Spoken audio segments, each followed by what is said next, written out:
Jika negara Jepang dikenal dengan negara tempat matahari terbit, maka negara ini dikenal dengan negara tempat matahari terbenam.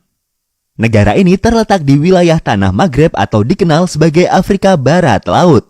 Negara ini mempunyai peninggalan sejarah dan budaya yang diakui sebagai warisan budaya dunia oleh UNESCO, mulai dari situs arkeologi peninggalan Romawi, kota-kota tua yang dibangun pada abad pertengahan, dan juga ibu kota dari negara ini. Negara ini juga merupakan negara produsen fosfat terbesar ketiga di dunia setelah Cina dan Amerika Serikat. Fosfat merupakan mineral yang digunakan di bidang pertanian dan industri bahan kimia. Penasaran dengan negara ini? Inilah sedikit informasi tentang negara Maroko.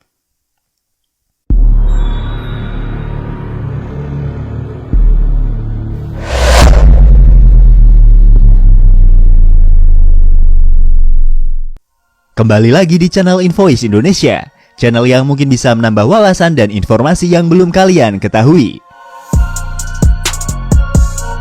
Maroko atau Kerajaan Maroko adalah negara monarki konstitusional parlementer yang dipimpin oleh seorang raja dan dibantu oleh Perdana Menteri dalam menjalankan pemerintahan. Maroko terletak di wilayah Maghreb bagian Afrika Utara. Wilayah Maghreb dikenal sebagai Afrika Barat Laut, yang merupakan subregion dari Afrika Utara yang secara efektif adalah bagian barat dunia Arab atau negara-negara Arab yang sebagian besarnya adalah negara dengan mayoritas Muslim. Maroko adalah negara yang mempunyai garis pantai yang sangat panjang di Samudra Atlantik.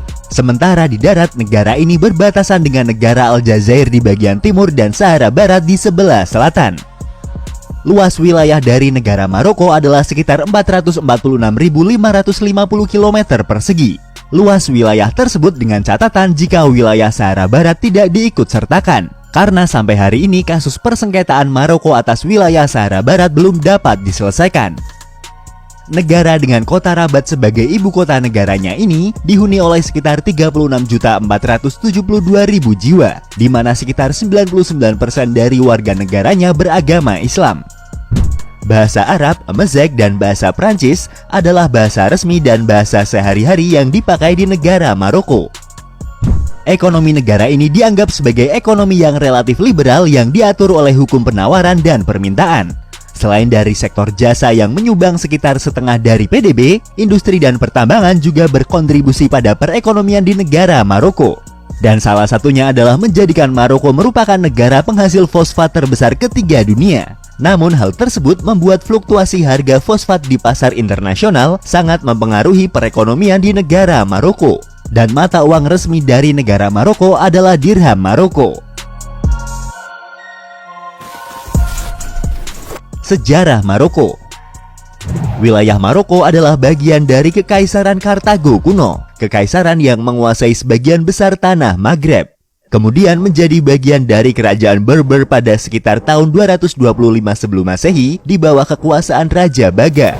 Pada tahun 33-44 sebelum Masehi, Kaisar Claudius dari Kekaisaran Romawi menganeksasi wilayah ini secara langsung sebagai bagian dari provinsi Romawi di bawah gubernur kekaisaran.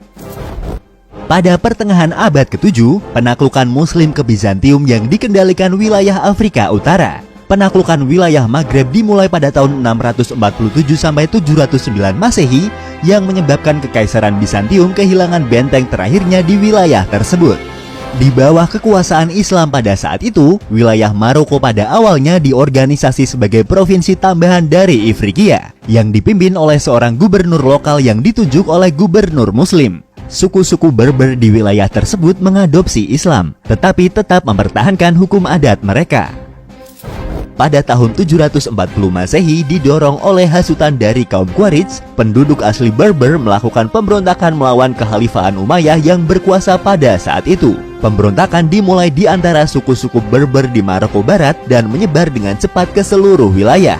Meskipun pemberontakan mereda pada tahun 742 dan tidak menyebar ke wilayah yang lebih luas, penguasa Bani Umayyah yang kemudian diteruskan oleh Bani Abbasiyah tidak dapat mengambil alih kembali wilayah Maroko. Setelah lepas dari kekhalifahan, wilayah Maroko kemudian terpecah menjadi beberapa negeri Berber yang merdeka seperti Bokwata, Sijil Masa, dan Nekor. Selain itu ada juga Tielemensian dan Taher yang sekarang menjadi wilayah Aljazair Barat.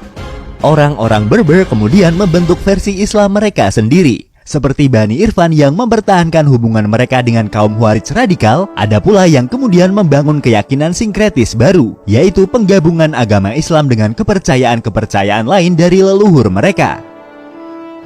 Sejak abad ke-11 di bawah dinasti Almoravid dan dinasti Almohad, Maroko mendominasi wilayah Maghreb hingga ke wilayah Andalusia atau semenanjung Iberia.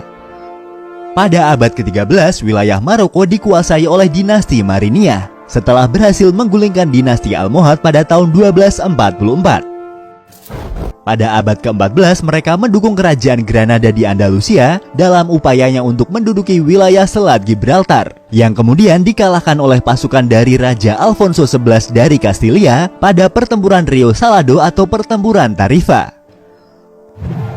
Pada tahun 1549, wilayah Maroko dikuasai oleh dinasti Saadi. Di bawah kepemimpinan dinasti ini, Maroko mengusir serbuan dari Kekaisaran Ottoman dan juga invasi Portugis pada pertempuran Sar el Kebir atau dikenal juga sebagai Battle of Three Kings pada tahun 1578. Di tahun 1631, Maroko berada di bawah kekuasaan dinasti Alawid. Dinasti ini mengklaim sebagai keturunan Nabi Muhammad SAW melalui putrinya Fatimah Az-Zahra. Di bawah kekuasaannya, Maroko menghadapi agresi dari Spanyol dan sekutu Kekaisaran Ottoman. Di bawah kepemimpinan Sultan Muhammad III pada tahun 1757 sampai tahun 1790, wilayah Maroko dipersatukan dengan suku-suku yang ada di wilayah tersebut. Selain itu, wilayah Maroko juga diizinkan untuk mempertahankan otonomi mereka. Dan pada tanggal 20 Desember tahun 1777, Maroko adalah salah satu negara pertama yang mengakui kedaulatan Amerika Serikat yang baru saja merdeka. Lokasinya yang strategis di dekat mulut Mediterania membuat wilayah Afrika Barat Laut semakin dihargai karena potensinya untuk kolonialisasi oleh Eropa. Pada tahun 1912, wilayah Maroko dibagi menjadi protektorat Prancis dan Spanyol. Antara tahun 1921 dan tahun 1926 terjadi konflik bersenjata antara kekuasaan kolonial Spanyol dengan suku-suku Berber di Rif, sebuah wilayah di pegunungan Maroko yang menyebabkan terbentuknya Republik Rif. Dalam perang ini, pihak kolonial mengalami kekalahan dan kehilangan sekitar 13.000 personil tentaranya, hingga kemudian Prancis membantu Spanyol untuk menekan pemberontakan yang dilakukan oleh Republik Rif. Pada tahun 1944, Partai Istiqlal atau Partai Kemerdekaan, partai yang didirikan untuk menekan kemerdekaan, memberikan sebagian besar kepemimpinan kepada gerakan nasionalis, merilis sebuah manifesto yang menuntut kemerdekaan penuh, penyatuan kembali nasional, dan konstitusi yang demokratis. Manifesto tersebut disetujui oleh Sultan Muhammad V sebelum kemudian diserahkan kepada Jenderal Prancis. Pada akhir 1955, Sultan Muhammad V berhasil menegosiasikan pemulihan bertahap kemerdekaan Maroko dalam rangka saling ketergantungan antara Prancis dan Maroko. Sang Sultan setuju untuk melembagakan reformasi yang akan merubah Maroko menjadi monarki konstitusional dengan bentuk pemerintahan yang demokratis. Pada tanggal 7 April tahun 1956, Prancis secara resmi melepaskan protektoratnya di wilayah Maroko yang menandai kemerdekaan dari negara Maroko. Penghapusan protektorat Spanyol dan pengakuan kemerdekaan Maroko oleh Spanyol dinegosiasikan secara terpisah dan dibuat final dalam deklarasi bersama. Melalui perjanjian ini, kendali Maroko atas daerah-daerah yang dikuasai oleh Spanyol dipulihkan, kecuali wilayah Ceuta dan Melilla yang tetap menjadi daerah kekuasaan Spanyol. Itulah sedikit ringkasan sejarah dari negara Maroko. Dan untuk mengenal lebih jauh tentang negara Maroko, berikut adalah 17 fakta tentang negara Maroko. Nama dari negara Maroko diambil dari nama kota Marrakech yang dalam bahasa Berber, kata Marrakech mempunyai arti tanah Allah.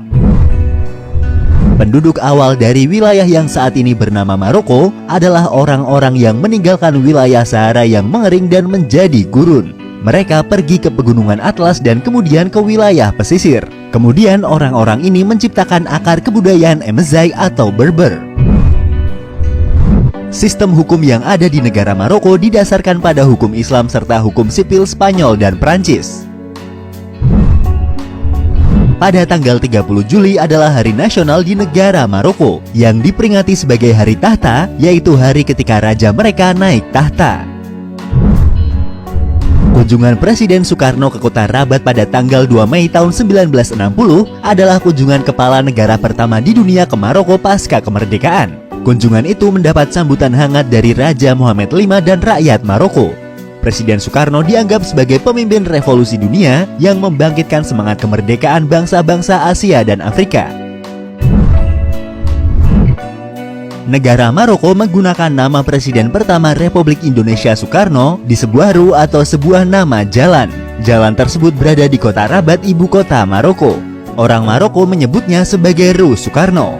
Jalan tersebut berada di sebelah kantor pos di pusat kota, tidak jauh dari stasiun kereta Casa Voyager.